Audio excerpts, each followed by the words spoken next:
వైట్గా ఉందని చూస్తున్నారా? ఏం లేదండి, ఇది ఒక ఫిషే. ఈ ఫిష్ పేరు వచ్చేసి స్క్విడ్ ఫిష్ అండి. ఇంగ్లీష్లో వచ్చేసి దీన్ని స్క్విడ్ అంటారు, తమిళ్లో వచ్చేసి కనవా ఫిష్ అంటారండి. ఈ ఫిష్ చాలా చాలా టేస్టీగా ఉంటుందండి. మేము ఫస్ట్ టైం చేస్తున్నాం, కానీ మేము బయట తిన్నామండి, హోటల్లో అలా మేము తిన్నాము, టేస్ట్ చూసాము, చాలా టేస్టీగా ఉంది. అయితే ఈరోజు మేము ఫస్ట్ టైము మన ఛానల్లో ట్రై చేయాలని చేస్తున్నామండి. మేము ఇంట్లో ఒకసారి చేసాము, మరలా మన ఛానల్లో ఒకసారి ట్రై చేస్తున్నాము. చాలా చాలా బాగుంటుందండి ఈ రెసిపీ. ఈ కర్రీ చేస్తున్నాను, ఈ కనవా ఫిష్ కర్రీ ఎలా చేయాలో ఇప్పుడు మనం చూద్దాం.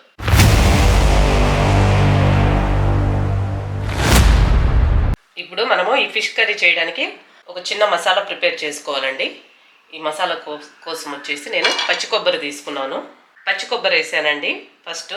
తర్వాత ఇందులోనే మిరియాలు, జీలకర్ర, సోంపు అండి ఒక్కొక్క స్పూన్ తీసుకున్నాను. మిరియాలు, జీలకర్ర ఒక్కొక్క స్పూన్ వేసుకున్నాను కదండి. సోంపు ఈ మొత్తం కొంచెం లైట్గా కలర్ చేంజ్ అయ్యే వరకు ఫ్రై చేసుకోవాలండి. అంతే అండి, ఇవన్నీ లైట్గా కలర్ చేంజ్ అయిపోతే సరిపోతుంది. కొంచెం హీట్ అయితే సరిపోతుందండి, పెద్ద కలర్ కూడా చేంజ్ అవ్వక్కర్లేదు.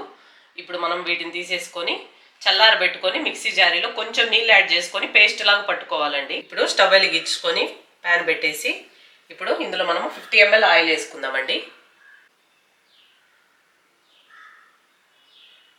ఈ ఆయిల్ హీట్ అవనిద్దాము. ఇప్పుడు ఆయిల్ హీట్ అయిపోయింది కదండి. ఇప్పుడు ఇందులో చెక్క, లవంగాలు, కొంచెం మెంతులు యాడ్ చేసుకుందాము. ఇప్పుడు ఇవి వేసినాక 1 నిమిషం తర్వాత మనము ఆనియన్స్, వెల్లుల్లి, కొంచెం కరివేపాకు ఈ 3 యాడ్ చేయాలండి.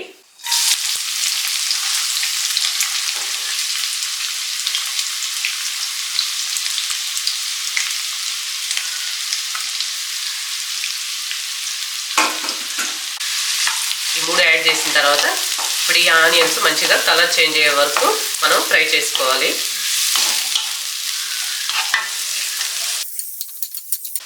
ఆనియన్స్ లైట్గా కలర్ చేంజ్ అయిపోయినాయండి. ఇప్పుడు ఇందులో మనము అల్లం వెల్లుల్లి పేస్ట్ 1 స్పూన్ యాడ్ చేసుకున్నాం. నేను 1/2 కిలో ఫిష్ తీసుకున్నానండి, కనవా ఫిష్ 1/2 కిలో తీసుకున్నాను, దానికి 1 స్పూన్ సరిపోతుంది.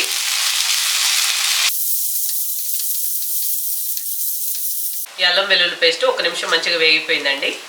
ఇప్పుడు మనం ఇందులో ముందుగా మనం వేయించి పెట్టుకున్నాం కదా కొబ్బరి, జీలకర్ర, సోంపు ఇవన్నీ, అందులో నేను కొంచెం కారం వేసి మిక్సీలో కొంచెం నీళ్ళు యాడ్ చేసి పేస్ట్గా పట్టానండి. ఈ పేస్ట్ ఇందులో యాడ్ చేసుకుందాం.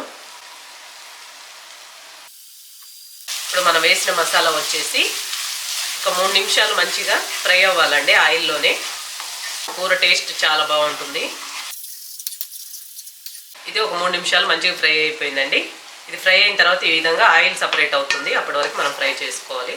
ఇప్పుడు ఇందులో మనము కారం 1 స్పూన్ యాడ్ చేసుకుందాం, సాల్ట్ 1 స్పూన్ యాడ్ చేసుకుందాం, పసుపు వచ్చేసి ఒక 1/2 స్పూన్ యాడ్ చేసుకుందాం.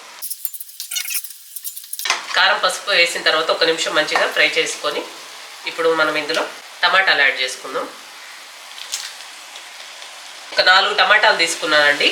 1/2 కిలో ఫిష్కి 4 టమాటాలు కరెక్ట్గా సరిపోతాయి. ఇందులో మనము చింతపండు ఏమీ యాడ్ చేయము, ఈ టమాటాలే మనకి గ్రేవీ. ఈ టమాటాలు మంచిగా మగ్గాలండి, అప్పటి వరకు మనము మూత పెట్టేసి ఉడికించుకోవాలి. చూడండి, టమాటాలు మొత్తం మగ్గిపోయాయండి. మధ్య మధ్యలో నేను మూత తీసుకుంటూ వీటిని కలబెట్టానండి, లేకపోతే అడుగు అంటుకుంటుంది కాబట్టి. టమాటాలు మగ్గిన తర్వాత మనము ముందుగా మిక్సీ జారీలో పట్టుకున్నాం కదా, దాంట్లో కొంచెం నీళ్ళు యాడ్ చేసుకొని ఆ నీళ్ళు ఇందులో యాడ్ చేసుకుందాం. మనం గ్రేవీకి సరిపడా ఇంకొంచెం నీళ్ళు యాడ్ చేసుకుందామండి. ఫిష్ వేసిన తర్వాత మళ్ళీ ఒక 5 నిమిషాలు ఈ గ్రేవీ ఉడకాలి, అందుకోసం ఇంకొంచెం నీళ్ళు అడ్జస్ట్ చేసుకోవాలి. ఇప్పుడు గ్రేవీ కోసం ఒక 1/2 గ్లాస్ నీళ్ళు ఇందులో యాడ్ చేసుకుందామండి. నీళ్ళు యాడ్ చేసాం కదా, ఇప్పుడు మనం ఇందులో ఫిష్ యాడ్ చేసుకోవాలి. ఈ ఫిష్ ఇందులో వేసిన తర్వాత ఒక 6 నుంచి 7 నిమిషాలు మాత్రమే ఈ ఫిష్ ఇందులో ఉడకాలండి. మొత్తం ఒకసారి మంచిగా కలబెట్టేసుకొని మూత పెట్టేసి ఒక 5 నిమిషాలు ఈ ఫిష్ని ఉడకనిద్దామండి. మీరు ఈ స్టేజ్లో సరిపోకపోతే సాల్ట్ చెక్ చేసి వేసుకోండి, నాకైతే సరిపోతుంది. 7 నిమిషాలు అయిపోయిందండి. ఇప్పుడు మనం మూత ఒకసారి ఓపెన్ చేసి చూద్దాం.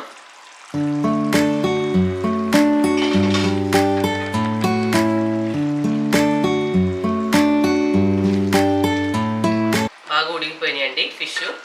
ఇవి ఇంతకంటే ఎక్కువసేపు ఉంచకూడదండి, తర్వాత రబ్బర్ లాగా అయిపోతాయి. నాకు ఈ విధంగా గ్రేవీ ఉంటే సరిపోతుంది.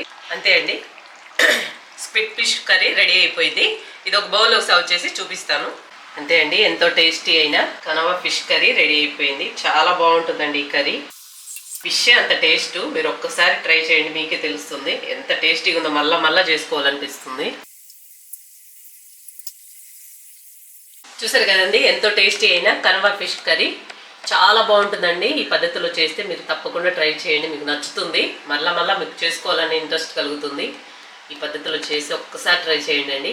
అలాగే మా ఛానల్ కొత్తగా వచ్చిన వాళ్ళు ఎవరైనా ఉంటే సబ్స్క్రైబ్ చేసుకోండి. మా వీడియోస్ చూస్తున్న వాళ్ళు లైక్ చేయండి, సపోర్ట్ చేయండి అండి. ఓకేనా? మరొక వీడియోతో మళ్ళీ కలుస్తానండి.